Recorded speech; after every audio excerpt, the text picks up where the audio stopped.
الحمدللہ رب العالمین والصلاة والسلام علی سید المرسلین اما بعد فاعوذ باللہ من الشیطان الرجیم بسم اللہ الرحمن الرحیم الصلاة والسلام علیک یا رسول اللہ وعلی آلک واصحابک یا حبیب اللہ الصلاة والسلام علیک یا نبی اللہ وعلی آلک واصحابک یا نور اللہ۔ میرے پیارے اسلامی بھائیوں اور مدنی چینل کے ناظرین، درود پاک پڑھنے کے بے شمار فضائل و برکات ہیں۔ مصطفیٰ جان رحمت صلی اللہ تعالیٰ علیہ وسلم کے بہت سارے فرامین ہمیں فضائل درود میں ملتے ہیں۔ اگر میں آج آپ سے ایک ریکویسٹ کروں یا ایک بات کہوں کہ جناب یہ بتائیے کہ آپ مسلمان ہونے کی حیثیت سے اپنی زندگی میں کیا کیا خواہشات رکھتے ہیں؟ ایک مسلمان اپنی دنیا کیسی دیکھنا چاہتا ہے، اپنی آخرت کیسی دیکھنا چاہتا ہے؟ کبھی اکیلے میں بیٹھ کر لسٹ بنائیں کہ دنیا میں کیا چاہتا ہوں، موت کے وقت کیا چاہتا ہوں، قیامت کو کیا چاہتا ہوں۔ اور اب میں آپ کو کچھ مختلف حدیثوں کا، یوں سمجھیے کہ مجموعہ کہہ لیں، عطر کہہ لیں، اس کا خلاصہ کہہ لیں، میں پیش کرنے جا رہا ہوں کہ درود پاک پڑھنے والے کو کیا کیا ملتا ہے۔ علماء بیٹھے ہیں، تقریباً ہر ہی میرے جملے کے پیچھے کوئی حدیث یا کوئی روایت ہوگی، تو آپ کو اندازہ ہو جائے گا کہ ایک ایسا کمال کا وظیفہ ہے۔ میں جو کہتا جاؤں دل خوش ہو تو سبحان اللہ کہتے جائیے گا۔ اگر آپ چاہتے ہیں کہ آپ کی روزی میں برکت ہو تو درود پاک پڑھیے۔ اگر آپ چاہتے ہیں کہ بیماریاں دور ہو جائیں تو درود پاک پڑھیے۔ آپ چاہتے ہیں آپ کی ٹینشن ریلیز ہو جائے، آپ درود پاک پڑھیے۔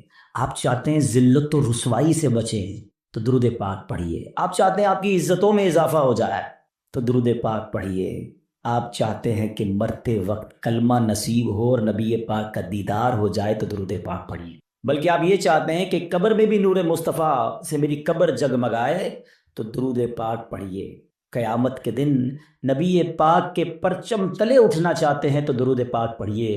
آقا کے ہاتھوں جام کوثر پینا چاہتے ہیں تو درود پاک پڑھیے۔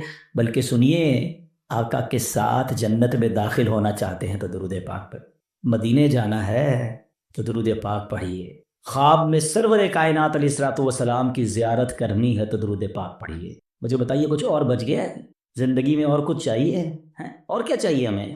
روزی میں برکت ہو، ذلت و رسوائی سے بچوں، بیماریاں اتر جائیں، ٹینشن ریلیز ہو، اللہ عزتوں میں اضافہ کرے، کلمے والی موت ملے، آقا کا دیدار ہو اور جنت میں بھی نبی پاک ساتھ لے جائیں، جب تک زندہ رہوں مدینے جاتا رہوں۔ اس کے علاوہ تو بچتا ہی کوئی نہیں ہے نا مسلمان کے لیے۔ اب ماشاءاللہ علماء بیٹھے ہیں، آپ ان سے پوچھیں کہ یہ ساری فضیلتیں ہیں احادیث میں اور روایات میں درود پاک پڑھنے والے کے لیے موجود ہیں، پھر بھی ہم درود پاک نہیں پڑھتے، پھر بھی ہم اس کو اپنا وظیفہ نہیں بناتے۔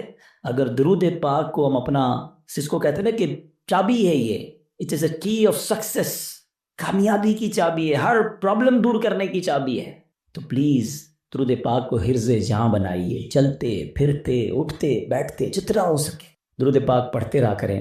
بلکہ وہ شاعر بہت خوبصورت بات لکھتے ہیں کہ ہر درد کی دوا ہے صلی علی محمد، ہر درد کی دوا ہے صلی علی محمد، تعویذ ہر بلا ہے صلی علی محمد۔ ہمارا تو کام یہ ہے کہ بس کسی پرابلم میں پڑھتے رہیں انشاءاللہ، بلکہ پرابلم آنی نہیں ہے اگر آپ درود پاک کثرت سے پڑھ رہے ہوں گے۔ میرے پیارے اسلامی بھائیوں، آج جس موضوع پہ میں نے بات کرنی ہے وہ بڑا سینسٹیو اور بڑا اہم ٹاپک ہے۔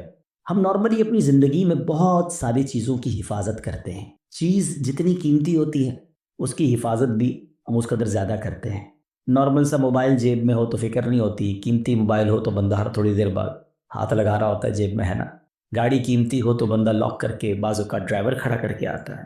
پیسے تھوڑے سے ہوں تو جیب میں رکھتا ہے، زیادہ ہو تو لاکر میں یا بینک میں رکھتا ہے۔ جتنی چیز قیمتی ہوتی چلی جاتی ہے، ہمارا کانشیس لیول بھی، جو ہمارا حفاظت کا ذہن بھی بڑھتا چلا جاتا ہے۔ ہماری زندگی میں ہماری نیکیوں کی، ہمارے اعمال کی کتنی اہمیت ہے، کبھی ریئلائز کیا آپ نے؟ اول تو شیطان ہمیں نیکیاں کرنے نہیں دیتا، وہ چاہتا ہی نہیں ہم نیکیاں کریں، اور اگر کوئی نیکیاں کر لیتا ہے تو پھر اب اگلا بار شیطان کا یہ ہوتا ہے کہ کسی طرح اس کی نیکی برباد کرا دی جائے، اس کی نیکی ڈیلیٹ کروا دی جائے۔ ذرا اس کو ایک میں آپ کو یوں سمجھیے کہ صورتحال آپ کے سامنے رکھتا ہوں، جس سے آپ کو یہ بات اور سمجھنے میں آسانی ہو جائے گی، پھر میں اپنے ٹاپک کی طرف آؤں گا۔ کہ ایک شخص تھا اور اس کے یہاں بچی کی ولادت ہوئی، ماں باپ کے یہاں جب بچی پیدا ہوتی ہے تو ماشاءاللہ محبت بھی لوگ کرنے والے کرتے ہیں، اور پھر اس کی پلاننگ بھی کرتے ہیں کہ بچی جب بڑی ہوگی تو میں نے اس کی خیر خواہی کرنی ہے، اس کی شادی کرنی ہے۔ تو اس شخص نے سوچا کہ کیوں نہ میں اپنی بچی کی شادی کے لیے، اس کے اچھے مستقبل کے لیے کچھ پیسے جمع کروں۔ اس نے ایک گھر میں صندوق بنایا، اور روزانہ کے، مثال کے طور پہ سمجھاتا ہوں کہ روزانہ کے 100 روپے یا 200 روپے وہ اس صندوق میں ڈالنے لگا۔ اس نے کہا 20 سال میں تو پتہ نہیں کتنے پیسے ہو جائیں گے، سارے کام آسان ہو جائیں گے۔ 100 روپے 200 روپے روز ڈالتا تھا۔ کبھی کبھی جی چاہتا تھا کوئی اچھی چیز خریدے، کوئی باہر کا کھانا کھائے، مگر کہتا نہیں، بچی والے پیسے ڈالنے۔ اپنے دل کو مارتا رہا اور پیسے ڈالتا رہا۔ 20 ایئرز، 20 سال گزر گئے، صندوق بھر گیا۔ اس نے سوچا صندوق تو بھر گیا ہوگا، اب بچی بھی بڑی ہو گئی، کہا اب تو اس کی شادی کرنی ہے۔ اور اب اس والد نے اس باکس کو کھولا، سارے گھر والوں کو جمع کیا کہ آؤ میری 20 سال کی جو جمع پونجی ہے آج اس کو مل کے کاؤنٹ کرتے ہیں، ہزاروں لاکھوں روپے ہوں گے۔ جیسے ہی صندوق کھولا نا، اس کا دل ہل گیا کہ ہوا یہ تھا کہ صندوق لکڑی کا تھا، اس میں کہیں سے ایک سوراخ ہو چکا تھا، اور اس سوراخ سے دیمک اندر آئی، اور اس کی 20 سال کی جو کمائی تھی وہ سارے نوٹ وہ دیمک کھا چکی تھی۔ مجھے صحیح بتائیں، اپنے آپ کو اس کی جگہ رہ کر سوچیں کہ جس نے 20 سال تک اپنے پیٹ کاٹ کر، اپنی خواہشوں کو مار کر اپنی بچی کے لیے پیسے جمع کیے، اور جب 20 سال بعد اس کو خرچ کرنے کا موقع آیا، اس کو تکلیف کتنی ہوئی ہوگی کہ یار سب ختم، اب میں کہاں سے لاؤں گا۔ یہ تکلیف یقیناً بہت زیادہ ہے، مگر میں آج جس ٹاپک پر بات کرنا چاہتا ہوں نا، دیکھیے 20 سال بعد بھی کسی سے پیسے تو ادھار لے سکتا ہے نا، دوبارہ کما سکتا ہے، کچھ نہ کچھ سولوشن کر سکتا ہے، مگر اس شخص کی مایوسی اور اس شخص کی تکلیف کا اندازہ کیجئے کہ جو شخص زندگی بھر نمازیں پڑھتا رہا، سردی میں اٹھ کے وضو کر کے نمازیں پڑھتا رہا، رمضان میں روزے رکھتا رہا، حج بھی کیے، زکاتیں بھی دی، بہت بار شیطان نے بہکانے کی کوشش کی، وہ لڑتا رہا شیطان سے کہ نہیں میں نے گناہ نہیں کرنے، اور جب اللہ کی بارگاہ میں قیامت کے دن پیش ہو تو اسے امید ہوگی کہ میرے پاس حج ہیں، عمرے ہیں، نمازیں ہیں، سجدے ہیں، تلاوت ہے، روزے ہیں، اور جب بارگاہ الہی میں اس کے نامہ اعمال کھولے جائیں اور اس کو کہا جائے کہ جاؤ تمہارے پاس کچھ بھی نہیں ہے، نل اینڈ وائٹ، ڈیلیٹڈ، سوچیے اس دن اس کی شرمندگی، حسرت کا عالم کیا ہوگا۔ اس دن تو کوئی چانس بھی نہیں ہوگا نا کہ دوبارہ نیکیاں کر لے، ادھر تو دوبارہ کما سکتا ہے وہ شخص، مگر قیامت کے دن today is the time of action. Maula Ali فرماتے نا یہ وقت زندگی میں عمل کر سکتے ہو، قیامت کا دن عمل کا نہیں، جزا کا دن ہوگا، فیصلے کا دن ہوگا، تو اس دن تو آپ کو صرف فیصلہ ہی ہونا ہے۔ تو اب پہلے ریئلائز کر لیجئے کہ یہ کتنا بڑا معاملہ ہے کہ اگر میرے اعمال ہی برباد ہو گئے۔ اب ہو سکتا ہے کسی کے ذہن میں سوال آئے کہ جناب یہ کون سی بات کر رہے ہیں کہ اعمال کیسے برباد ہو سکتے ہیں، نمازیں پڑھی ہیں، روزے رکھے ہیں، کوشش کر کے یہ اعمال کیا۔ آج کے دور میں نیکی کرنا بھی آسان نہیں ہے، یہی تو میں سمجھانا چاہتا ہوں آج کے بیان میں کہ آج کے دور میں واقعی نیکی کرنا اتنا آسان نہیں ہے، لیکن آپ اتنی مشکل سے نیکی کر بھی رہے ہیں، مگر اس کو سنبھال رہے ہیں کہ نہیں، اس کی حفاظت کر رہے ہیں کہ نہیں، اس کے بارے میں فکر مند ہے کہ نہیں، آپ کو پتا ہے کہ چور کیسے چوری کر کے جا سکتا ہے آپ کی نیکیوں کو۔ یہی میرا آج کا ٹاپک ہے۔ اور اب آپ دوبارہ ذہن میں سوال آ رہا ہوگا کہ بھائی بتائیں تو صحیح وہ کون سے اعمال ہیں کہ جن سے نیکیاں برباد۔ میں قرآن و حدیث سے آج آپ کے سامنے کچھ اعمال ایسے رکھوں گا، کچھ کام ایسے رکھوں گا کہ جس کو کرنے والے کے بارے میں فرمایا کہ اس کے اعمال برباد کر دیے جاتے ہیں۔ سب سے جس کو کہیں کہ اہم ترین معاملہ پتہ ہے کیا ہے؟ کہ انسان کا ایمان چھن جائے۔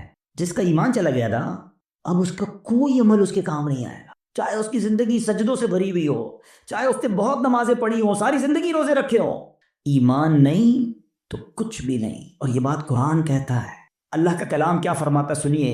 رب کریم قرآن میں ارشاد فرماتا ہے وَمَن يَرْتَدِدْ مِنْكُمْ عَنْ دِينِهِ فَيَمُتْ وَهُوَ كَافِرٌ فَأُولَئِكَ حَبِطَتْ أَعْمَالُهُمْ فِي الدُّنْيَا وَالْآخِرَةِ وَأُولَئِكَ أَصْحَابُ النَّارِ هُمْ فِيهَا خَالِدُونَ۔ اب اس کا ترجمہ سنو۔ اور تم میں جو کوئی اپنے دین سے پھرے پھر کافر ہو کر مرے تو ان لوگوں کا کیا اکارت گیا، دنیا میں اور آخرت میں سب ضائع ہو گیا، اور وہ دوزخ والے ہیں، انہیں اس میں ہمیشہ رہنا۔ ایک بات یاد رکھیے گا، یہ ہمیں بعض اوقات سمجھ نہیں آتی کہ یار بندہ مسلمان ہو کے کافر کیسے ہو سکتا، ایمان والا ہو کے ایمان سے کیسے نکل سکتا ہے۔ یہ بات تو آپ کو پتا ہے نا کہ دنیا میں سب سے زیادہ جو تیزی سے مذہب پھیل رہا ہے وہ کون سا ہے؟ اسلام ہے۔ the most growing religion on earth، اس پوری کائنات میں سب سے تیزی سے الحمدللہ اسلام پھیل رہا۔ لیکن یہ ون وے ٹریفک نہیں ہے کہ اگر کوئی مسلمان ہو سکتا ہے غیر مسلم تو مسلمان بھی اسلام سے خارج ہو سکتا ہے۔ ٹھیک ہے، ایک حدیث پاک سناتا ہوں تاکہ یہ بات اور کلیئر ہو جائے گی۔ حدیث پاک کا مضمون ہے، نبی پاک علیہ الصلوۃ والسلام نے فرمایا کہ اولاد آدم مختلف طبقات میں، مختلف کیٹیگریز میں پیدا کی گئی ہے. 4 کیٹیگریز، 4 قسم بیان کی نبی پاک نے. فرمایا ایک پہلی قسم وہ ہے کہ بعض مومن پیدا ہوتے ہیں، ایمان والی زندگی گزارتے ہیں اور ان کا خاتمہ بھی ایمان پر ہوتا ہے.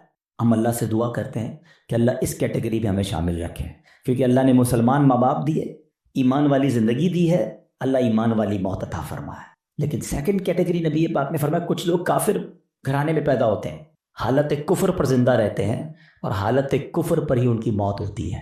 بہت بڑی تعداد میں ایسے لوگ جو غیر مسلموں کے یہاں پیدا ہوتے ہیں، کفر والی زندگی گزارتے ہیں، کفر پر بھی مر جاتے ہیں.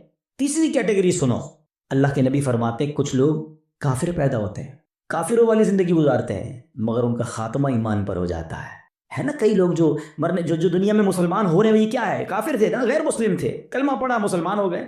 بڑی اچھی بات ہے. مجھے ایک واقعہ یاد آ گیا. ہانگ کانگ میں دعوت اسلامی والے جو تھے، وہ ہمارے مبلغین کسی مریض کی عیادت کے لیے ہاسپٹل میں گئے. دعوت اسلامی کے تو طریقہ کار میں بھی شامل ہے، ہمیں بھی جانا چاہیے، مریض کی عیادت سنت ہے.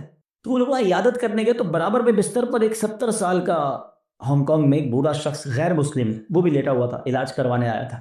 جب وہ واپس جانے لگے اس نے اشارہ کیا ادھر آئیے گا. وہ ادھر گئے تو کہا تم لوگ کون ہو؟ چہرے پہ داڑھی تھی، سر پہ امامہ تھا. کہا مسلمان ہیں. کیوں آئے تھے؟ کہا ہمارا ایک دوست ہے وہ بیمار تھا، اس کو دیکھنے آئے تھے. اچھا مسلمان کیا ہوتا ہے، اسلام کیا ہوتا ہے؟ 7 8 10 منٹ بات چیت ہوئی.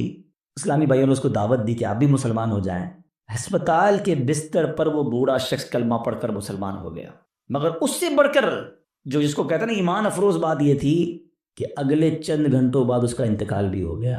یعنی اس کے مقدر میں ایمان تھا تو اسپتال کے بستر پر بھی اس تک ایمان پہنچ گیا. یہ حدیث کا جو تیسرا حصہ ہے نا، سمجھو کہ کچھ لوگ کافر گھرانے میں پیدا ہوتے ہیں یا کافر ہوتے ہیں، پیدا ہی کافر کفر پر ہوتے ہیں، پوری زندگی کفر پر گزرتی ہے، مگر ان کا خاتمہ ایمان پر ہوتا ہے. اب نبی پاک علیہ الصلوۃ والسلام نے فرمایا چوتھی کیٹیگری یہ وہ لوگ ہوتے ہیں جو مسلمان گھرانے میں پیدا ہوتے ہیں، مومن پیدا ہوتے ہیں، اسلام والی زندگی گزارتے ہیں، مگر ان کا خاتمہ کفر پر ہوتا.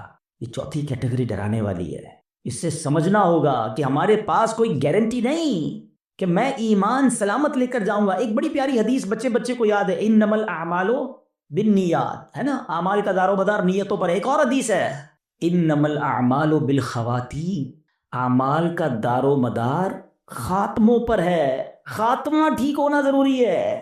ہم اس کی تو میں سے بہت ساروں کو تو فکر ہی کوئی نہیں کہ یار ایسا اس کی بھی فکر کرنی ہے، اس پر بھی کوئی بات کرنی ہے، اس کی بھی کوئی سیکیورٹی کرنی ہے. سوچئے نا.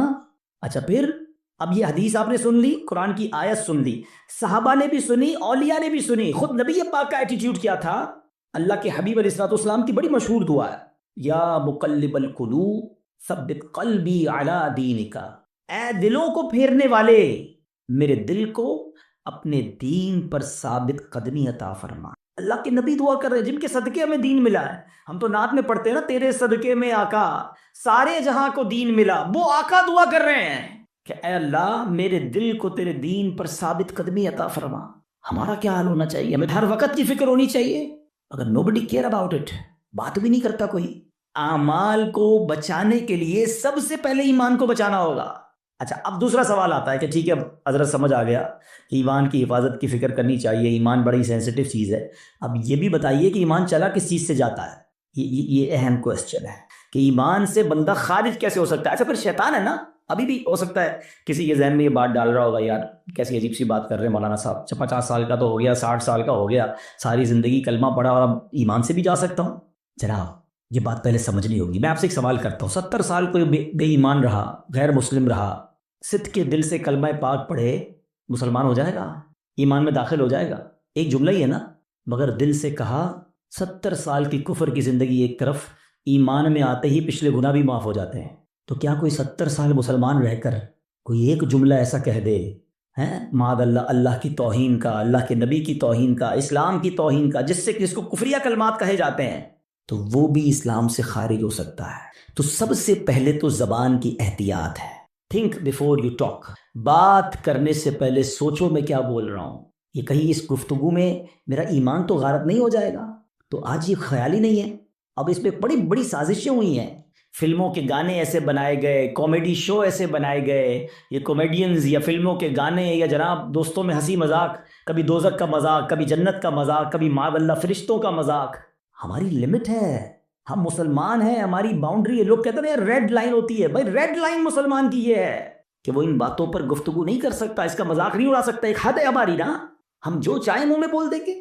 دنیا میں کئی ایسے ملک ہیں جہاں کسی ادارے کے خلاف بات نہیں ہو سکتی، کسی پرسنالٹی کے خلاف بات نہیں ہو سکتی، ہم اس کو فالو کرتے ہیں.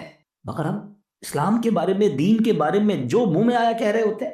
تو یاد رکھیں، شیطان تو چاہتا یہی ہے. الٹیمیٹ گول بتائے شیطان کا کیا ہے؟ کہ میں اور آپ غیر مسلم ہو کر قبر میں جائیں. وہ مرنے سے پہلے بھی آتا ہے، آخری وقت بھی بندے کے پاس آتا ہے کہ کس طرح اس کا ایمان چھین لو. اتنا خطرناک دشمن ہے وہ ہمارا، اور ہم سکون کی نیند سو رہے ہیں، ہمیں فکر ہی کوئی نہیں ہے. پھر دوسرا جو ایک پرابلم ہے جس کی وجہ سے ایمان برباد ہو سکتا ہے، وہ ہے گناہوں کی عادت. روایتوں میں آتا ہے کہ جب بندہ ایک گناہ کرتا ہے نا، اس کے دل پر ایک سیاہ نقطہ لگ جاتا ہے، اور جب وہ بار بار گناہ کرتا ہے تو وہ ایک نقطہ ایک وقت آتا ہے کہ پورا دل ہی کالا ہو جاتا ہے. جب دل کالا ہو جاتا ہے تو اس پر نصیحت کی بات ہی اثر نہیں کرتی ہے. پھر شیطان کے لیے بڑا آسان ہوتا ہے اس کا ایمان چھیننا. میں آخری بات اس موضوع پہ کر لوں تاکہ اگلے عمل کی طرف جاؤں، ورنہ یہی ایک ٹاپک ایسا ہے کہ میں پورا بیان اس پر کروں، اور کرنے چاہیے ایسے بیانات کہ ایمان کی حفاظت کی فکر بہت ضروری ہے. کہ اب آپ غور کریں، شیطان جو ہے نا، میں نے جیسے بتایا کہ وہ ہمارا پکا دشمن ہے اور ہمیں آخری وقت میں ہمارا ایمان چھیننا چاہتا ہے. اب ایک شخص ہے جو روزانہ شیطان سے ہار جاتا ہے. شیطان صبح اٹھنے لگتا ہے، شیطان کہتا ہے نہیں فجر نہیں پڑھنی، سو جا. رضائی اوڑی اور سو گیا. صبح ہوئی نہیں اور شیطان جیت گیا. فائٹ ہوئی، شیطان جیت گیا. دوپہر ہوئی، ظہر نہیں پڑھنے دی، شیطان جیت گیا. مارکیٹ میں گیا، بے پردہ عورت گزری، شیطان نے کہا دیکھ لے، دیکھ لیا، شیطان جیت گیا. موبائل اٹھایا، حرام دیکھ لے، بری ویب سائٹ دیکھ لے، دیکھ لی، شیطان جیت گیا. کاروبار کرنے لگا، شیطان نے کہا جھوٹ بول دے، جھوٹ بولا، شیطان جیت گیا. دھوکہ دے دے، دھوکہ دیا، شیطان جیت گیا. سود کما لے، سود کا کام کیا، شیطان جیت گیا. جس سے روز شیطان جیت رہا ہے، مرنے سے پہلے والی جو فائٹ ہوگی ادھر بھی تو شیطان آئے گا نا اس کو سمجھانے کے لیے کہ ایمان درست نہیں ہے، مسلمان درست نہیں ہے، اللہ کا کلمہ مت پڑھ. جو روز شیطان کی مان رہا ہے، کہیں مرنے سے پہلے بھی مان گیا تو اس کا کیا بنے گا؟ تو روز شیطان کی ماننے والے کے بارے میں یہ ڈر ہے کہ مرنے سے پہلے اس کا ایمان چھین لیا جائے گا. اور جو روز شیطان کو ہرا رہا ہے، سردی کے دن ہے، جی چاہتا ہے نہ اٹھوں، شیطان کہتا ہے سو جا، کہتا نہیں میں رحمان کا بندہ ہوں، شیطان کا بندہ نہیں. وہ فجر ادا کرتا ہے، شیطان کو ہراتا ہے. شیطان کہتا ہے حرام دیکھ، وہ نہیں دیکھتا، شیطان کو ہراتا ہے. شیطان کہتا ہے حرام کما، بڑے پیسے اس کام میں، وہ کہتا ہے نہیں حرام مجھے نہیں چاہیے. شیطان کو ہراتا ہے، بے پردگی سے اسے بچاتا ہے. وہ لڑتا ہے شیطان سے روزانہ. یہ فائٹ ساری زندگی رہے گی، یاد رکھو. اور جو روز شیطان سے لڑ رہا ہے نا، انشاءاللہ جب مرتے وقت شیطان اس کا ایمان چھیننے آئے گا نا، وہ ادھر بھی شیطان کی نہیں مانے گا، کلمہ پڑھ کر قبر میں چلا جائے گا. ہم بھول جاتے ہیں، وہ نہیں بھولتا. ہم سوتے ہیں، وہ نہیں سوتا. وہ جاگ رہا ہے، وہ ہم پر حملے کر رہا ہے، باریک حملے کرتا ہے. تو پہلی بات آج سمجھ جاؤ کہ ایمان سلامت لے کر قبر میں جانا یہ ہمارا الٹیمیٹ ٹارگٹ ہونا چاہیے ایٹ اینی کاسٹ.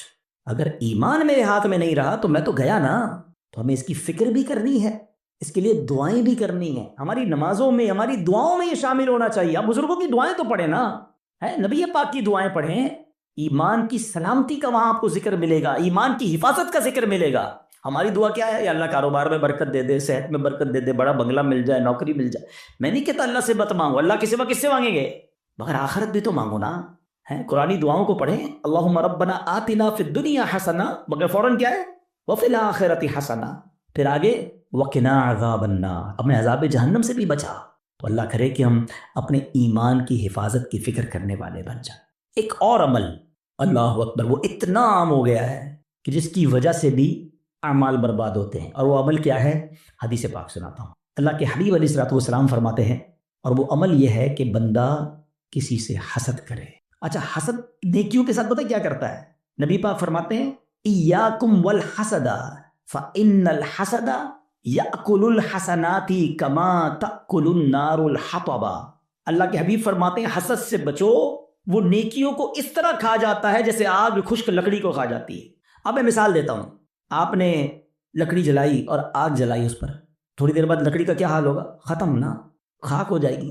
یہ پتہ کیا کرتے ہیں جو حسد کرنے والے ہوتے؟ سارا دن نمازیں پڑھی، روزے رکھے، صدقے کیے، رات آئی آگ لگائی اور سارے اعمال برباد کر دیے. یہ نیکیوں کو برباد کرنے والا کام ہے. اور حسد، اللہ اکبر، آج اتنا عام ہو چکا ہے. ہر دوسرے آدمی کو دوسرے سے حسد ہے، بلکہ بھائی کو بھائی سے حسد، بہن کو بہن سے حسد ہو گیا ہے. نبی پاک علیہ الصلوۃ والسلام فرماتے ہیں حسد سے بچو، کیونکہ حسد ایمان کو مونڈ دینے والا کام ہے۔ ایک اور حدیث پاک میں آتا ہے حسد ایمان کو ایسے برباد کرتا ہے، حدیث پاک کا مضمون ہے جیسے سرکہ ایلوا شہد کو برباد کر دیتا ہے۔ اب سرکے کو شہد میں ڈالے، شہد کا کیا حال ہوگا؟ اور بھائی یہ ایمان برباد کرنے والی بیماری ہے، مگر آج کوئی کسی کو خوشحال دیکھنے کے لیے تیار ہی نہیں ہے۔ اچھا بعض اوقات پتہ ہے کیا ہوتا ہے جب اس طرح کے بیان ہوتے ہیں، میں نے کہا نا یہ لڑائی جاری رہے گی، اس بیان کے دوران بھی شیطان ساتھ چل رہا ہوگا، ہے کسی کے ذہن میں سوال کر رہا ہوگا یار مولانا صاحب بات تو ٹھیک کر رہے ہیں مگر میں تو حسد نہیں کرتا، وہ آپ کو یوزلی کلیریفائی کر رہا ہے کہ بات ٹھیک ہے مگر میں تو حسد نہیں کرتا۔ نہیں، ایسے نہیں شیطان کو حملہ کرنے دیں گے، آج مقابلہ کریں گے انشاءاللہ، ٹھیک ہے۔ اب میں آپ کو کچھ سمٹمز بتاتا ہوں، کچھ نشانیاں بتاتا ہوں کہ جس کی وجہ سے آپ کو یہ ریئلائز ہوگا کہ میں حسد کرتا ہوں کہ نہیں کرتا۔ پہلے تو حسد کی تعریف کیا ہے یہ سمجھ لو۔ حسد کی تعریف یہ ہے the definition of jealousy، کہ اگر کسی شخص کو کوئی نعمت ملے تو میرا دل یہ چاہے کہ یہ نعمت چھن کر مجھے مل جائے یا کم از کم اس کی برباد ہو جائے، یہ حسد ہے، یہ جہنم میں لے جانے والا کام ہے، حرام۔ حسد کی جائز صورت بھی ہے، اس کو حسد نہیں کہتے، اس کو ہماری اردو زبان میں رشک کہتے ہیں، عربی میں غبطہ کہتے ہیں۔ وہ کیا ہے کہ جب کسی کو نعمت ملے تو بندہ کہے یا اللہ اس کو دی مجھے بھی دے دے، اس میں کوئی حرج نہیں ہے، یہ اچھی بات ہے، اس میں جائز ہے۔ لیکن جو دوسری والی سائیڈ ہے وہ بہت زیادہ بڑھ گئی ہے، ٹھیک ہے۔ پہلے تعریف پتہ چل گئی، اب کچھ نشانیاں بتاتا ہوں، چیک کر لیتے ہیں، اگر ٹھیک ہے میرے اندر نہیں تو پھر صحیح ہے، پھر تو اللہ کا شکر ہے میرا دل صاف ہے، اگر گڑبڑ ہے تو پھر علاج بھی بتاؤں گا۔ اب پہلے تو لیبارٹری ٹیسٹ کر لیتے ہیں ایک دوسرے کا، چیک کیجئے آپ کی لائف میں کوئی ایسا ہے۔ اچھا یہ ایک اور پہلے بات بتا دوں، حسد جو ہے نا ہوتا ہی اس سے جس کو ہم جانتے ہیں، جس سے تعلق ہوتا ہے، جس سے تعلق نہیں اس سے حسد نہیں ہوتا۔ ہمیں فیصلہ آباد میں رہ کر برازیل کے کسی شخص سے حسد نہیں ہو سکتا، ہم جانتے ہی نہیں اس کو، پتہ نہیں کیا کر رہا ہے۔ حسد کس سے ہوگا؟ یا تو کسی دوست سے ہوگا، یا کسی رشتہ دار سے ہوگا، یا اپنی فیلڈ کے کسی بندے سے ہوگا۔ آپ کاروبار کرتے ہیں نا، کسی کاروباری اپنے کسی کاروباری سے ہو جائے گا، ہیں اپنے کسی رشتہ دار سے ہو جائے گا، اپنے کسی دوست سے، اپنے کسی قریب پڑوسی سے ہو سکتا ہے، جس کے ساتھ آپ کا انٹریکشن ہے نا، آپ اس سے حسد کر سکتے ہیں۔ اب چیک یہ کرنا ہے کہ میں کسی سے حسد کرتا ہوں کہ نہیں، ٹھیک ہے، میں نے آپ کو باؤنڈری بتا دی ہے۔ اب میرا لیبارٹری ٹیسٹ کہہ لیں، مدری لیبارٹری ٹیسٹ کرتا ہوں۔ اب میں آپ کو 2-3 ایگزامپلز بتاتا ہوں، اپنے آپ سے خود ہی سوال کریں، مجھے جواب نہیں دینا، آپ نے اپنے آپ سے سوال کرنا ہے۔ پہلا سوال، دنیا میں کوئی ایک بندہ ایسا ہے، یا عورت بھی ہو سکتی ہے، رشتہ دار بھی ہو سکتی ہے، کہ یار جب بھی اسے کوئی خوشی ملتی ہے نا، نعمت ملتی ہے، ترقی ملتی ہے، دولت ملتی ہے، شہرت ملتی ہے، تو مجھے پرابلم ہوتا ہے، مجھے مزہ نہیں آتا۔ پہلا سوال اپنے دل میں جواب رکھیے گا، مجھے بھی بتائیے گا۔ دوسرا سوال، کوئی ایسا ہے کہ جب اس کی تعریف میرے سامنے ہوتی ہے تو مجھے ذرا بھی مزہ نہیں آتا، میں کہتا ہوں کوئی اور بات کرو نا یار، اس کا ذکر کیوں کر رہے ہو؟ ہیں ایسا ہوتا ہے نا کبھی کبھی کہ ہمارے سامنے کسی کی تعریف کرتے ہیں، وہ بھائی نہیں یار ان کا کاروبار بہت آگے بڑھ گیا، یار وہ تو بڑے مشہور ہو گئے، ہاں ہاں ان کو تو بڑے لوگ عزت دیتے ہیں، یار اس کی بات چھوڑو، یار کوئی اور بات کرو۔ اگر کوئی ایسا ہے کہ اس کے بارے میں جب مجھ سے کوئی بات کرتا ہے اور یہاں پین فیل ہوتا ہے، میں بات بدلتا ہوں، دس از دا سیکنڈ کوسچن، ٹھیک ہے، یہ دوسرا ٹیسٹ ہے۔ اب تیسرا ٹیسٹ ہے، کوئی ایسا ہے کہ جب اس کا نقصان ہو جائے، ہیں بدنام ہو جائے، اس کا پیسہ برباد ہو جائے، معاذ اللہ اس کی فیکٹری میں آگ لگ جائے، اس کا گھر تباہ ہو جائے، یا اس کے گھرانے میں کوئی جھگڑا ہو جائے، اس کی فیملی تتر بتر ہو جائے، تو اندر ہی اندر خوشی ہوتی ہے، ہاں یار اب مزہ آیا، ہاں میں تو چاہتا ہی تھا یہ برباد ہو جائے۔ These are the 3 symptoms۔ یہ 3 سوال ہیں آپ سے، جواب مجھے کوئی نہ دے، اپنے دل سے پوچھو۔ اگر کسی کے بارے میں ان تینوں میں سے کوئی ایک بھی کیفیت ہے نا، تو پھر حسد اور کس کو کہتے ہیں؟ جناب آپ بیمار ہو چکے ہیں، ڈاکٹر کہتا ہے نا آپ کے ٹیسٹ کے بعد شوگر ہو گئی ہے بھائی، بلڈ پریشر ہو گیا، اب ہوں احتیاط کرو، تو تسی ہوں احتیاط کرو، تواڈے دل وچ حسد آ گیا ہے۔ اگر ان تینوں میں سے کوئی ایک بات کا جواب ہاں میں آ رہا ہے، اور کوئی بندہ یا کوئی رشتہ دار عورت یا فیملی کا کوئی ممبر ذہن میں آ رہا ہے، آپ کو پتہ ہے اتنا مکار ہے شیطان، بہن کو بہن سے حسد کرا دیتا ہے۔ کیسے؟ ایک بہن خوشحال ہے اپنے سسرال میں، دوسری بیچاری غریب ہے، اب اس کے دل میں ڈال دے گا یہ ترقی کر رہی ہے، میں پیچھے رہ گئی، برباد نیکیاں اچھا جس سے حسد کر رہے ہیں نا، ہم اس کا بگاڑ کچھ نہیں سکتے۔ ایک اور بات سن لینا، آج حسد اتنی خطرناک بیماری ہے کہ حسد ہو گیا تو جل خود ہی رہا ہوں میں، اس کا کچھ نہیں بگڑ رہا، وہ ترقی کیے جا رہا ہے، نہ رات کو نیند آ رہی ہے، اسی کے بارے میں سوچی جا رہا ہوں، دل الگ جل رہا ہے، قیامت کی آگ تو الگ ہے، ابھی سے دل جل رہا ہے۔ یہ اتنی خطرناک بیماری ہے۔ حسد کے دنیاوی سمٹمز بتاؤں آپ کو، ہمیں بہت سارے لوگ ملتے ہیں، آ کر کان میں کہتے ہیں، کبھی پرچی دیتے ہیں، نیند نہیں آتی، سکون نہیں ہے، میں سوچتا بہت ہوں۔ جس کو بھی یہ پرابلم ہے نا، چیک کر لے اس نے کسی نہ کسی کا حسد پالا ہوا ہے۔ کیونکہ وہ ترقی کیے جا رہے ہیں، تمہاری نیند اڑتی جا رہی ہے، تم سوچتے ہی اس کے بارے میں ہو، پرابلم ہوتی یار ایک اور فیکٹری، ایک اور بنگلہ لے لیا، ایک اور کوٹھی لے لی، ایک اور گاڑی لے لی. ارے بھائی لے لی تو تمہیں کیا پرابلم ہے؟ اتنی خطرناک یہ بیماری ہے کہ چین نہیں لینے دیتی بندے کو. یہ سوچئے گا، یعنی اس کے دنیاوی نقصان بھی ہے نا. میں اپنی فیملی سے ڈسٹرب ہو گیا، میں اپنی لائف سے ڈسٹرب ہو گیا کیونکہ میں نے کسی کا حسد دل میں پال لیا. یار اس کو تو میرے محلے میں کوئی نہیں جانتا تھا، آج یہ پوری دنیا میں پاپولر ہو گیا، اس کو اتنی عزت کیسے مل گئی؟ میں بھی تو ایک اچھا یہ پتہ ہے صرف عام لوگوں میں نہیں، یہ علماء میں حسد ہو جاتا ہے، نعت خوانوں میں آپس میں حسد ہو جائے گا. جو جس فیلڈ کا ہوگا نا، ہم جس فیلڈ کے، ہمیں اپنی فیلڈ والے سے حسد ہو سکتا ہے. اچھا اس کا بیان اتنا اچھا ہو گیا، اس کی آواز اتنی اچھی ہو گئی. شیطان مردود کہ کوئی خوبصورت ہوتا ہے اس سے حسد ہو جاتا ہے، بہت ساری چیزوں سے حسد ہوتا ہے، دولت سے، شہرت سے، خوبصورتی سے، طاقت سے، اقتدار سے، کوئی بھی نعمت ملے. اچھا اب سمجھ ٹیسٹ ہو گیا، لیبورٹری ٹیسٹ کا رزلٹ اپنے پاس ہی رکھیے گا، ٹھیک ہے؟ اب خدا نہ خواستہ میرے کسی بھائی کو اگر حسد ہو گیا ہے تو اس کو کلیریفائی کرنے کا طریقہ بھی بتا دیتا ہوں، اس کا علاج بھی بتا دیتا ہوں. اس کا علاج یہ ہے کہ سب سے پہلے تو آپ یہ ریئلائز کریں کہ مجھے حسد کس سے ہوا ہے. اچھا حسد کس سے ہوا اور کیوں ہوا ہے؟ کسی کے مال سے ہو جاتا ہے، کسی کی خوبصورتی سے ہو جاتا ہے، کسی کی شہرت سے ہو جاتا ہے، واٹ ایور کوئی ریزن ہوگا نا، وہ ریزن پہلے آپ ریئلائز کر لیں. پہلا طریقہ یہ ہے، پہلا علاج یہ ہے کہ آپ اللہ سے دعا کریں کہ اللہ میرے دل کو حسد سے پاک کر دے، میرے دل کو گندگی سے پاک کر دے، دل کی ساری بیماریوں سے پاک کر دے. ایک تو دعا ہے، اللہ کریم ہے، قبول فرما لے گا تو دل پاک ہو جائے گا. دوسرا دعا میں اس بندے کو بھی شامل کر لیں کہ اللہ اس کے مال میں اور برکت دے دے. اگر وہ اس کے حسن سے پرابلم ہے، اللہ اس کے حسن میں اور برکت دے دے. اس کی شہرت سے پرابلم ہے، اللہ اس کی شہرت میں اور برکت دے دے. ہاں ہے یہ تھوڑا مشکل، یہ اینٹی بائیوٹک ہے نا، علاج ہو رہا ہے نا. اب آپ جب کسی کے لیے دعا کریں گے نا کہ یا اللہ اس کے مال میں اور برکت دے دے، اور تھوڑے دنوں بعد آپ کو کوئی بندہ آ کے بتائے گا یار اس کی ایک اور فیکٹری لگ گئی، تو آپ کہیں گے میں بھی تو دعا کرتا تھا لگنی تھی فیکٹری. تیسرا طریقہ ایک اور ہے حسد سے نکلنے کا، کہ جس سے حسد ہوا ہے نا اس کو تحفہ دے. حدیث پاک کا مضمون ہے تحفہ دو محبت بڑھے گی. ہاں لیکن یہ بتا کے مت دینا کہ بھائی تیرے سے حسد ہو گیا تھا تحفہ لے کر آئے، مولانا صاحب نے کہا اور گل خراب ہو جائے گی، تو بتانا نہیں اس کو. ہاں بس بتانا چلے اس کو. اچھا ایک بات اور سمجھ لو، آپ جس سے حسد ہوا ہے نا اس کو کوئی پرابلم نہیں ہے، پرابلم مجھے ہے، ٹھیک مجھے ہونا ہے. اس کو تو شاید نیکیاں مل رہی ہوں گی اگر کوئی اس کے بارے میں غیبت کر رہا ہے، بدگمانیاں کر رہا ہے. ہمیں اپنا علاج کرنا ہے، میرے اعمال بڑے تھوڑے ہیں. وہ شاعر کہتا ہے نفس بدکار نے دل پر یہ قیامت توڑی، عمل نیک کیا بھی تو چھپانے نہ دیا. ایک تو نیکی ہوئی نہیں، ہوئی تو بچائی نہیں. تو دو باتیں ہو گئی آج کے بیان میں، ایمان کی حفاظت اور اپنے آپ کو حسد سے بچانا ہے. ایک اور عمل بڑا خطرناک ہے اور اس کو شرک اصغر کہا گیا، اور وہ بڑا باریک ہے، شیطان کا ایسا خطرناک وار ہے کہ پتہ بھی نہیں چلنے دیتا، اور وہ ہے ریاکاری. اچھا ریاکاری کیا ہے؟ دکھلاوا. بندے کو بڑا جی چاہتا ہے یار میں نیکی کروں گا، پتا تو چلے میں نے کیا کیا ہے، یار کمال ہے، اتنا اتنا اتنا چندہ دیا اور کوئی اعلان ہی نہیں، اتنے اتنے سجدے کیے، پتہ ہی نہیں کسی کو کہ کمرے کے اندر جا کے کتنے نفل پڑھتا ہوں، تہجد پڑھتا ہوں. اب نیکی کر، پہلے تو مشہور تھا نیکی کر دریا میں ڈال، اب تو نیکی کر فیس بک پہ ڈال، ہر چیز سوشل میڈیا پہ ڈالنی ہے. تو یہ جو دل کی چاہت ہے نا اندر سے، یہ سمجھو یہ بڑا باریک وار ہے.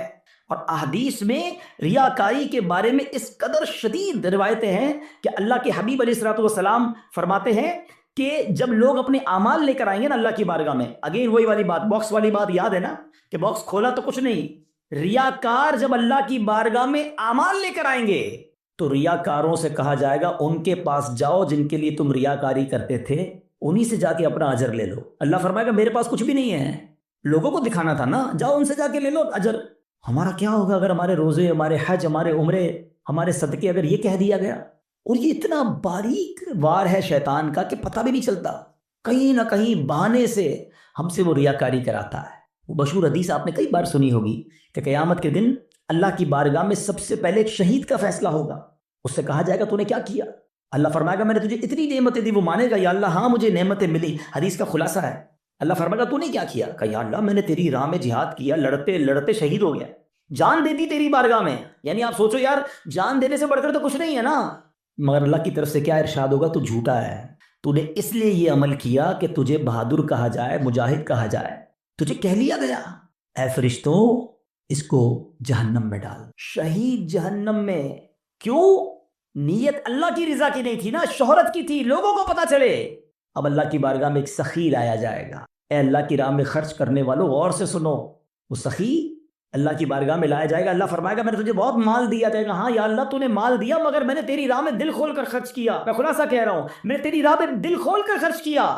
ارشاد ہوگا کہ تو جھوٹا ہے، تو نے اس لیے کیا کہ تجھے سخی کہہ لیا جائے، اے فرشتوں اس کو بھی اٹھا کر جہنم میں ڈال دو۔ دنیا میں سخی مشہور ہو گئے تھے نا، بس اب جہنم میں جاؤ۔ تیسرا، قرآن کا قاری لایا جائے گا، علم سکھانے والا لایا جائے گا۔ اللہ کہے گا تجھے اتنی نعمتیں دی، وہ کہے گا ہاں مولا نعمتیں ملی، میں تو لوگوں کو علم پڑھاتا تھا، تیرا دین پڑھاتا تھا، قرآن پڑھاتا تھا۔ فرمایا تو جھوٹا ہے، تو نے اس لیے کیا کہ تجھے عالم کہا جائے، قاری کہا جائے، اے فرشتوں اس کو بھی اٹھا کر جہنم میں ڈال۔ کبھی بھی سیٹسفائی نہ ہوا کریں، پلیز ٹرائی ٹو انڈرسٹینڈ۔ شیطان مردود پہلی کوشش یہ کرتا ہے ہماری نیکیاں نہ ہوں، اور دوسری کوشش یہ کرتا ہے کہ اچھا نیکیاں کر لی نا، اب اس کو نل اینڈ وائڈ کیسے کروں، ڈیلیٹ کیسے کرواؤں، ضائع کیسے کرواؤں۔ ادھر ہم مار کھا جاتے ہیں، ادھر ہم سوچتے ہی نہیں ہیں۔ بڑا جی چاہتا ہے لوگوں کو پتہ چلے اتنے حج کیے ہیں، اتنے عمرے کیے ہیں۔ ایکچولی ہماری تو روز لوگوں سے ملاقاتیں ہوتی ہیں نا، معذرت کے ساتھ کسی سے ملنے جاتے ہیں نا، سب جگہ نہیں لیکن کچھ جگہ ایسا ہوتا ہے کہ 15 منٹ کے اندر بندہ اپنی 15 سال کی نیکیاں گنواتا ہے کہ میں نے اتنے حج کیے ہیں، الحمدللہ ہر سال عمرے پہ جاتے ہیں، سرکار نے بڑا کرم کیا ہے، تہجد کی نماز کی بڑی پابندی ہے، تو رجب شعبان کے روزے بھی رکھتا ہوں، تو فلاں علاقے میں بھی ہم غریبوں کی مدد کرتے ہیں، تو فلاں بھی۔ بندہ کہے بھائی صاحب کس نے پوچھا تھا یہ سب آپ سے؟ ہم نے طبیعت پوچھی تھی آپ کی، آپ نے طبیعت کے جواب میں پوری لسٹ نکال کے دے دی۔ اچھا اب ذرا میں چوٹ کرنے کے لیے کہہ رہا ہوں کہ جو بندہ 15 سال پرانا حج یاد رکھے ہوئے ہے، اس کو آج صبح جو جھوٹ بولا ہے وہ یاد ہے؟ تھوڑی دیر پہلے موبائل اٹھا کر حرام دیکھا وہ یاد ہے؟ آدھے گھنٹے پہلے غیبت کی تھی وہ یاد ہے؟ آج دن میں کئی گناہ ہوئے وہ یاد نہیں، اور 20 سال 25 سال پرانی نیکی یاد ہے جو بار بار لوگوں کو بتائی جا رہا ہوں۔ پوچھے یہ کیوں؟ دیکھیں مجھے بتانے سے مجھے تو کوئی نقصان نہیں ہوا، آپ کا کہیں لاس تو نہیں ہو گیا۔ انما الاعمال بالنیات، اللہ کی بارگاہ میں ہماری نیتیں کیا ہیں؟ ہم سوچیں تہجد تو اکیلے میں پڑھتا ہے نا بندہ، لیکن کبھی ہم نے پڑھ لی تہجد، اب پیٹ میں درد ہو رہا ہے، سامنے والے کو کیسے بتاؤں کہ تہجد پڑھی ہے؟ بس یار آج بہت تھکا ہوا ہوں۔ خیریت کیوں تھکے ہیں حاجی صاحب؟ وہ الحمدللہ تہجد میں اٹھ جاتا ہوں نا۔ اچھا تہجد بھی پڑھتے ہیں؟ اور ہن دل وچ ٹھنڈ پہ گئی، اینو پتہ چل گیا اسی تہجد گزار نے، وہ نہیں بلو ٹک آتا ہے واٹس ایپ پہ میسج ریسیو، ہمیں لگتا ہے میری عبادت اس کو ریسیو ہو گئی، اور ساڈے دل وچ ٹھنڈ پہ گئی، اور اللہ کے بندے ریسیو بھی ہو گئے، ادھر سے ڈیلیٹ بھی ہو گئی۔ کیوں بتانا ہے؟ میں جانوں میرا رب جانے ہے۔ یہ سمجھو بات کو، یہ بڑی باریک شیطان کا وار ہے۔ مسجد میں چندہ دے، امام صاحب کو اسپیشل پرچی جاتی ہے، ذرا حاجی صاحب کے لیے اعلان کریں، ذرا کولر لگایا حاجی صاحب نے، یا مسجد کے پنکھے فلاں حاجی صاحب نے لگائے، قالین فلاں حاجی صاحب نے۔ کیوں آپ قالین لگاتے ہیں؟ رب ثواب دینے والا ہے۔ میں ہر کسی اچھا اب اگین میں دیکھیں ہر اپنے ٹاپک میں شیطان کا ایک وار بھی انکلوڈ کر رہا ہوں۔ شیطان پتہ ہے کیا وار کر رہا ہوگا؟ ہائے ہائے اتنا مردود ہے نا یہ، اس بیان میں بھی ہمیں کوئی اور بندہ یاد دلا رہا ہوگا، یہ عبدالحبیب بھائی صحیح کہہ رہے ہیں، یہ فلاں آدمی ہے نا مسجد میں اعلان کرواتا ہے، وہ فلاں آدمی ہے نا نیکیاں بڑی بتاتا ہے، وہ ہمیں کوئی اور یاد دلا رہا ہوگا، ہمیں اپنے بارے میں فیصلہ نہیں کرنے دے گا۔ ہمارے پاس کوئی پیرامیٹر نہیں ہے کہ ہم کسی کو ریاکار کہہ سکیں، کیونکہ اگر نیکی کوئی اعلانیہ اس لیے کر رہا ہے کہ لوگوں کو ترغیب ملے تو اس کو ثواب ہے۔ آپ کیا ہے انما الاعمال بالنیات، میں اپنے دل کو تو چیک کر لوں، ہم اپنے دل کو سب چیک کریں، رائٹ لیفٹ نہیں دیکھنا کہ میں جب اعلان کرنے کی سوچتا ہوں، میں جب واٹس ایپ یا فیس بک پہ لگاتا ہوں، میں جب دوستوں کو بتاتا ہوں قرآن اتنا پڑھا، تلاوت اتنی کی، بس یار آج آفس پہ غریب بندہ آیا تھا بڑا پریشان تھا، میں نے تو یار اس کو فوراً 25,000 روپے دے دیے، یہ کس لیے کہا؟ اگر اچھی نیت ہے تو ٹھیک ہے، ورنہ ہم جانتے ہیں کہ سامنے والا کہے اچھا ماشاءاللہ یار اللہ آپ کو سلامت رکھے۔ پلیز شیطان کے وار کو سمجھو۔ میں نے آپ کے سامنے حدیث رکھی ہے کہ شہید جہنم میں جائے گا، وہ شہید جو جہاد کر رہا ہے مگر دکھاوے کے لیے کر رہا ہے، وہ سخی جہنم میں جائے گا جو کروڑوں لاکھوں روپے خرچ کر رہا ہے مگر دکھاوے کے ساتھ کر رہا ہے اللہ کے لیے۔ ایک چپتا ہوا سوال کر کے اگلے ٹاپک کی طرف جاتا ہوں۔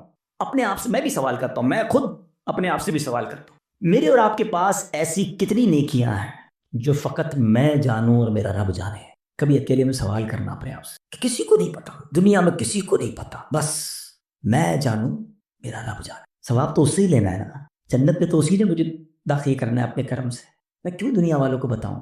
اچھا پھر اخلاص، ریاکاری کے اگینسٹ کیا ہے اخلاص؟ اخلاص کی تعریف پتہ کیا ہے؟ آئے ہائے علماء بھی کمال کرتے ہیں، ایک جملے میں گلی مکا دیتے ہیں، کہتے اخلاص کی تعریف یہ ہے جس طرح تم اپنے گناہوں کو چھپاتے ہو نا اس طرح اپنی نیکیوں کو چھپاؤ۔ ہم میں سے کوئی چاہتا ہے میری خطائیں پتہ چلیں کہ میں نے کل کیا گناہ کیا، پرسوں کیا کیا؟ نہیں نہیں نہیں، کسی کو میری خطا نہیں پتہ چلنی چاہیے، ہم چھپاتے ہیں، مگر نیکیاں سب کو پتہ چلنی چاہیے۔ سمجھو اس وار کو شیطان کے۔ تیسرا عمل میں نے بتا دیا آپ کو، ریاکاری۔ چوتھا عمل جو اس سے ملتا جلتا ہی ہے، وہ بھی اعمال برباد کرنے والا عمل ہے، اور وہ ہے خود پسندی۔ انسان جو ہے نا اپنے اندر اپنے آپ کو بہت کچھ سمجھنے لگتا ہے، حدیث پاک میں آتا ہے خود پسندی 70 سال کے عمل کو برباد کر دیتی ہے۔ ہائے ہائے، میں 70 سال نمازیں پڑھوں، 70 سال روزے رکھوں، صدقے خیرات کروں، اور ایک خود پسندی میرے سارے اعمال برباد کر دے۔ ایک بزرگ کے بارے میں آتا ہے، اپنے بچے کے ساتھ کہیں سفر پر جا رہے تھے، تو جب سفر پر جا رہے تھے تو سرائے خانہ آیا، رات کو سو گئے قافلے والوں کے ساتھ۔ باپ بیٹے اٹھے اور تہجد کی نماز پڑھی۔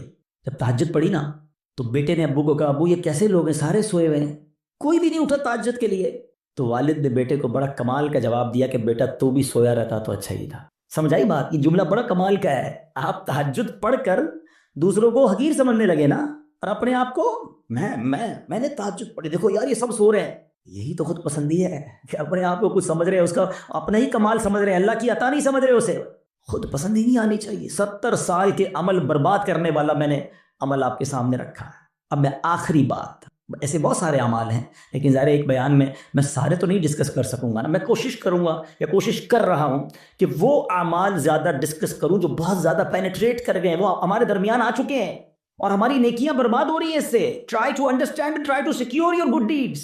اچھے اعمال کو بچانے کی فکر کرو نا، ہے ہی تھوڑے، اور وہ بھی برباد ہو گئے تو بنے گا کیا میرا؟ اور اب وہ کیا ہے؟ وہ قرآن کہتا ہے، وہ کیا ہے؟ قرآن کہتا ہے یا ایھا الذین آمنوا لا تبطلوا صدقاتکم بالمن والاذی، اے ایمان والو اپنے صدقے باطل نہ کرو احسان جتا کر اور تکلیف دے کر۔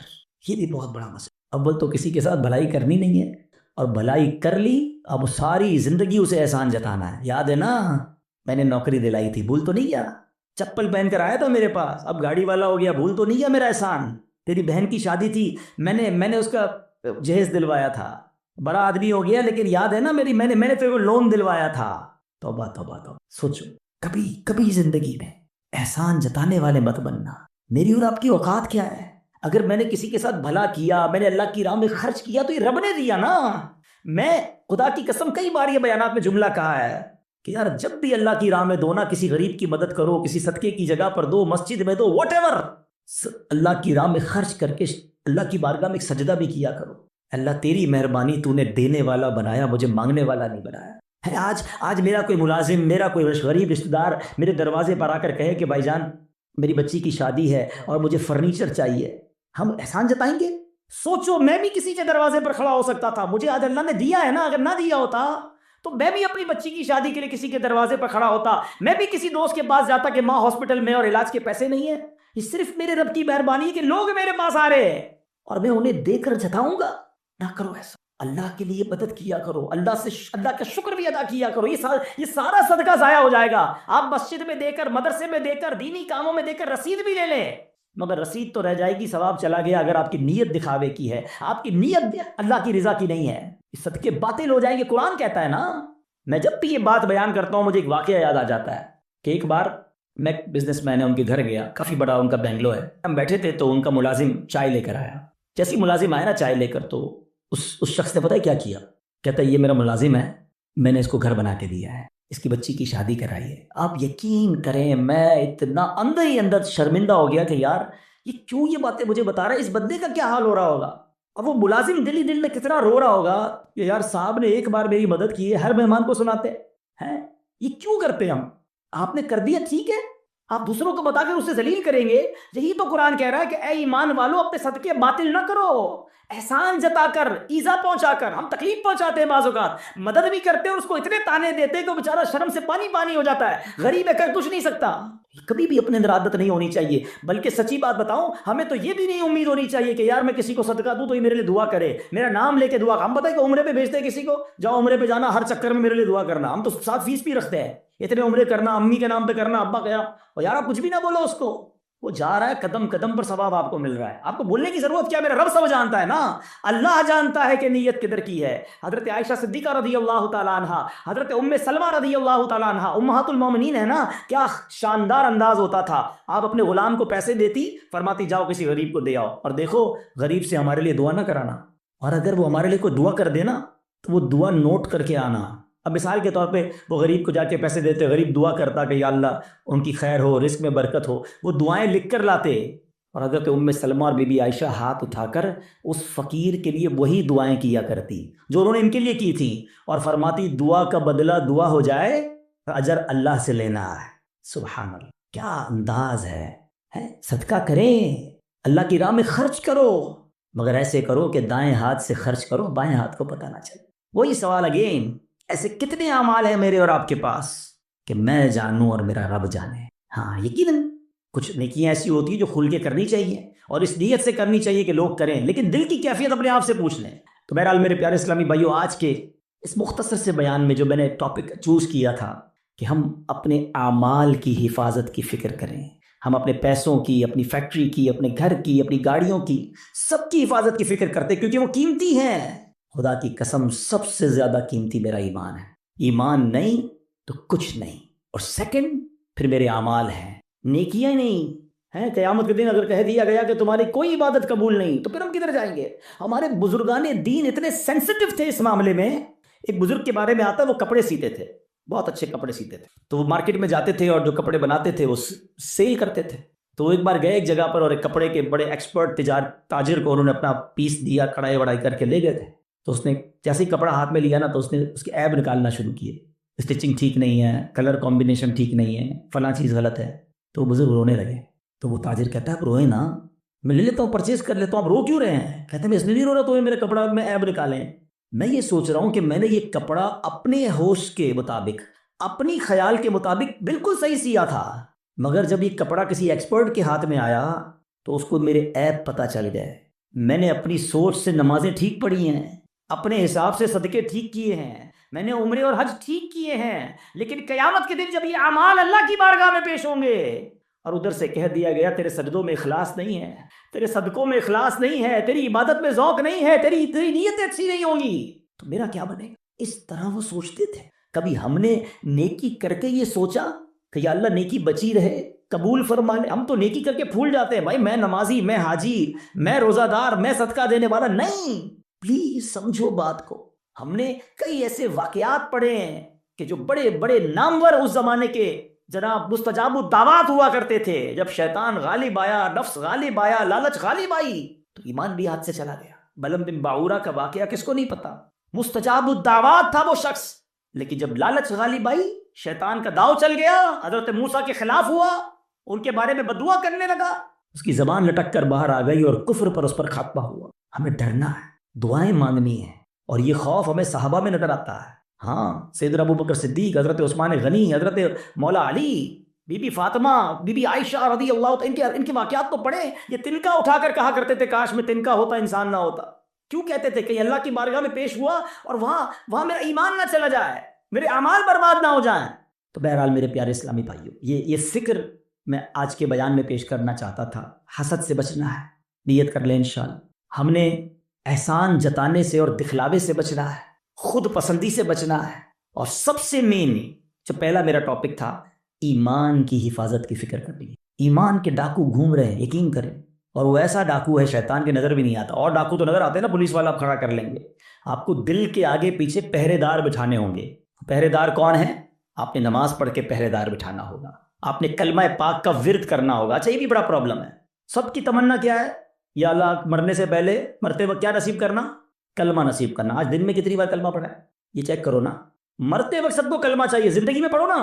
اور یہ بات بڑی عجیب بتانے جا رہا ہوں، ایک بزرگ کا جملہ میں بھولتا نہیں ہوں. وہ کہتے ہیں اپنی زبان کو کلمے کا عادی بناؤ تاکہ جس دن زبانیں بھاری پڑیں گی اس دن تمہاری زبان سے کلمہ جاری ہو جائے. موت کے وقت نا زبان بھاری ہو جاتی ہے، مگر ہم کئی ہفتے ہو گئے کلمہ نہیں پڑھا. ہم نے کتنی تسبیحاں پڑھی کلمے کی؟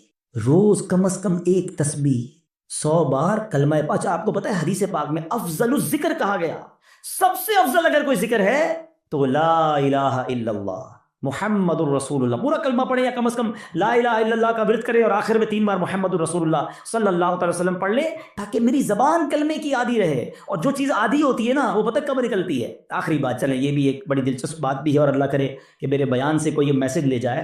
انسان پر جب دھکا لگتا ہے نا، چوٹ لگتی ہے، مشکل وقت آتا ہے، تو جو اندر اصلی ہوتا ہے نا باہر نکل آتا ہے. ٹھیک ہے، یہ اس کو میں آپ کو ایک ایگزامپل سے سمجھاؤں گا. ایک شخص تھا، بادشاہ کے پاس آیا، کئی زبانوں کا ماہر، ایکسپرٹ. اس کی زبان اتنی فلوئنٹ تھی کہ اس نے چیلنج کیا کہ میری اوریجنل زبان پہچان کے بتائیں. عربی بھی تو انگلش بھی تو اردو بھی تو فرینچ بھی، جس زبان میں بات کریں اس زبان میں وہ جواب دے، بڑی فلوئنٹ جواب دے. کوئی نہیں پہچان سکا. ایک شخص آیا کہتا بادشاہ سلامت مجھے تھوڑا ٹائم دے میں اس کو پہچان لوں گا. کہا کیسے؟ کہا مجھے اس کے ساتھ ہی رکھ دیں اپنے محل میں. ان دونوں کو ایک ہی کمرہ دے دیا. صبح ہوئی تو بندہ کمرے سے باہر نکلا, جب سیڑھیوں پہ آیا تو پیچھے سے اسے دھکا دے دیا, لڑکھڑاتا ہوا نیچے گرا اور اب اس کو برا بھلا کہنا شروع کر دیا, گالیاں نکالنا شروع کر دی. کہا بادشاہ سلامت جس زبان میں گالیاں دے رہے نا یہ اس کی اصل زبان ہے. جب بندے کو جھٹکا لگتا ہے نا تو اس کا اصل باہر آتا ہے. اس کو اور آسان سمجھا دیتا ہوں. کوئی سالن لے کر پیالہ لے کر ہمارے قریب سے گزرے, اس کو ٹھوکر لگے گی تو برتن سے کیا نکلے گا؟ سالن گرے گا نا. اور اگر کوئی پانی کا پیالہ لے کے جا رہا ہے اس کو ٹھوکر لگائیں گے تو کیا گرے گا؟ تو جو ٹھوکر لگتی ہے نا, جو اندر ہوتا ہے نا, وہی باہر نکلتا ہے. اب مثال دیتا ہوں, آپ موٹر سائیکل پہ جا رہے ہیں, گاڑی پہ جا رہے ہیں, اچانک بریک لگا, ایکسیڈنٹ ہونے سے بچے آپ, کیا نکلا زبان سے؟ کچھ لوگوں کی زبان سے اس وقت گالی نکلتی ہے اور کچھ لوگوں کی زبان سے ماشاءاللہ اس وقت یا رسول اللہ نکلتا ہے, لا الہ الا اللہ نکلتا ہے, یا غوث اعظم نکلتا ہے. کیوں؟ اندر اچھا بھرا ہوا ہے. جب جھٹکا لگانا تو اندر والا باہر آ گیا. اور ہم نے دیکھا ہے اس وقت کئی ایسے لوگ ہوتے ہیں جن کی زبان سے اس کو بھی گالی نکلتی ہے, بری بات نکلتی ہے, ارے تیری تو. کیوں؟ اندر گندا بھرا ہوا ہے. اپنے برتن کو صاف رکھنا, موت کے وقت ایک جھٹکا لگنا ہے, اور جب جھٹکا لگے نا تو میری زبان کلمہ پڑھ لے, میری زبان میرے آقا کا نام لے لے, میری زبان درود پاک پڑھ لے. اندر اچھا ہونا چاہیے. بری محفلیں چھوڑ دو, برے دوست چھوڑ دو, ورنہ یہ گندگی بھر جائے گی دل میں.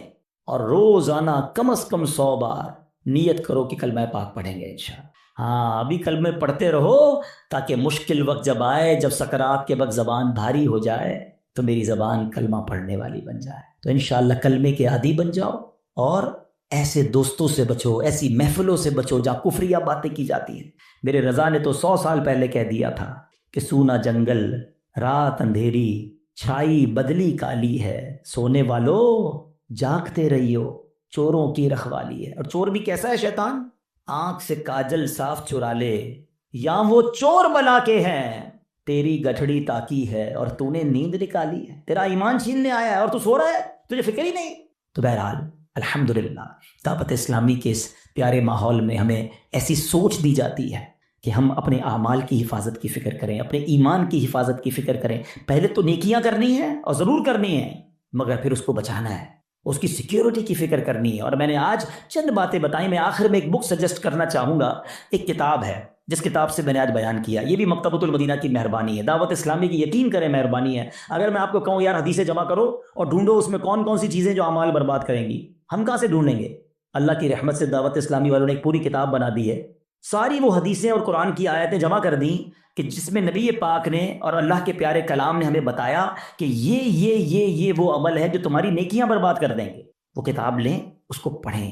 تو بہرحال آج انشاءاللہ یہ آپ نے اور میں نے عزم کر کے جانا ہے, اب شیطان کو نیکیاں نہیں برباد کرنے دوں. ایسے کیسے برباد کر دے؟ تو اتنی مشکل سے نیکی کماؤ اور میری برباد کر دے ایک جھٹکے کے اندر. آپ کے پیسے کو چھین لے, کتنا برا لگتا ہے کہ یار میں آج سارا دن محنت کر کے اپنے بچوں کے لیے پیسے کما کے آؤں اور رات کو آؤں اور اپنے پیسوں کو آگ لگا دوں. کوئی نہیں کرنے دے گا. یہ ہم حسد کر کے نیکیوں کو آگ لگا دیتے ہیں. تو انشاءاللہ آج کے بعد اپنی نیکیوں کی حفاظت کریں گے انشاءاللہ. اور نیکیاں بڑھانے اور نیکیوں کی حفاظت کرنے کے لیے اللہ کی رحمت سے دعوت اسلامی کا ماحول آپ کے سامنے ہے. اس ماحول سے وابستہ رہیں, دعوت اسلامی کے اجتماعات میں آتے رہیں, مدنی چینل دیکھتے رہیں. اس طرح کے مزید بیانات سنتے رہیں گے تو انشاءاللہ آپ کو سیکھنے کو ملتا رہے گا انشاءاللہ عز و جل. اور مدنی قافلوں میں بھی سفر کریں. اللہ کریم ہم سب کا جمع ہونا اپنی بارگاہ میں قبول فرمائے.